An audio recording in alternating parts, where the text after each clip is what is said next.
প্রিয় দেশবাসী, আসসালামু আলাইকুম। তো যে ভিডিওটা দেখতে পেলেন এটা হচ্ছে একটা স্কুলের বিদায় অনুষ্ঠানের ভিডিও। এটা হচ্ছে পাবনা জেলা।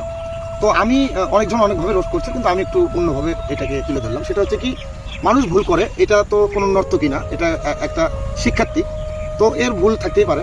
তো যে নাচটা দিয়েছে, যে ভঙ্গিতে নাচিছে, যে ড্যান্সটা দিয়েছে, এটা অশ্লীল, এটা আমি মানি। কিন্তু আপনারা এটা সতর্কমূলক না দিয়ে সেটা পজিটিভ দিকে নিয়ে যাচ্ছেন। সেটা হচ্ছে একবার চিন্তা করে দেখেন, এই মেয়েটার ফ্যামিলির কী অবস্থা, আত্মীয় স্বজন পরিবারের কী অবস্থা, আর এই মেয়েটার মানে মন মানসিকতার কী অবস্থা। তারা আসলে তার বাবা মা যে সমাজে এখন মুখ দেখাবে এইরকম একটা পরিস্থিতিতেও নেই, এমন অবস্থা। তার আসলে ভালো হয়তো ঘরে একসময় বিয়ে হতো বা আরও ভালোভাবে লেখাপড়া করতো, সেই দিক থেকেও সে আসলে পিছিয়ে গেল।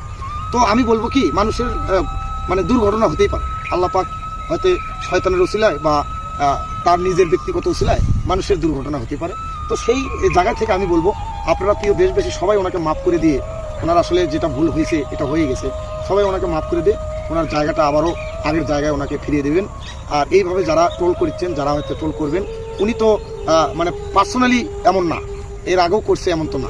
হঠাৎ একটা ঘটনা, মানে এই বয়সে সে আসলে হয়তো নাচটা ভালোবাসে। তো সেই ক্ষেত্রে সে তার জায়গা থেকে সে আসলে হয়তো একটু ইমোশনাল হয়ে পড়ছিল এই নাচের প্রতি, যার কারণে এই নাচটা সে দিয়েছে, ড্যান্সটা দিয়েছে। তো আমি সবার কাছে অনুরোধের সাথে জানাবো, যারা যারা এই ভিডিও নিয়ে বাজে মন্তব্য করতেছেন, যদি মনে করেন আপনার পরিবার থেকে একজন যদি এইরকম হতো, তখন আপনি কী করতেন। তো আমি সবার কাছে তার হয়ে ক্ষমা দৃষ্টিতে দেখছি।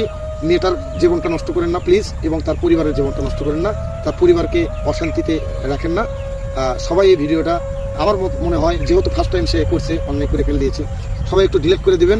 এবং সে যে মানে তার যে কতটা ভুল, তার যে মনের অবস্থা, তার যে পরিবারের অবস্থা, আসলে সেটা একমাত্র তারাই বুঝতেছে এবং উপর আল্লাহ পাক বুঝতেছে। আর এই ধরনের ভুল আর কোনো স্কুলে কিংবা কোনো শিক্ষার্থী করবেন না। আমি দয়া করে সবার কাছে দৃষ্টি আকর্ষণ করে বলবো, এই ধরনের ভুল কেউ করবেন না। ধন্যবাদ, ভালো থাকবেন, সুস্থ থাকবেন। প্রিয় দেশবাসী, পারলে মেয়েটাকে সবাই মন থেকে ক্ষমা দৃষ্টিতে দেখবেন। আসসালাম।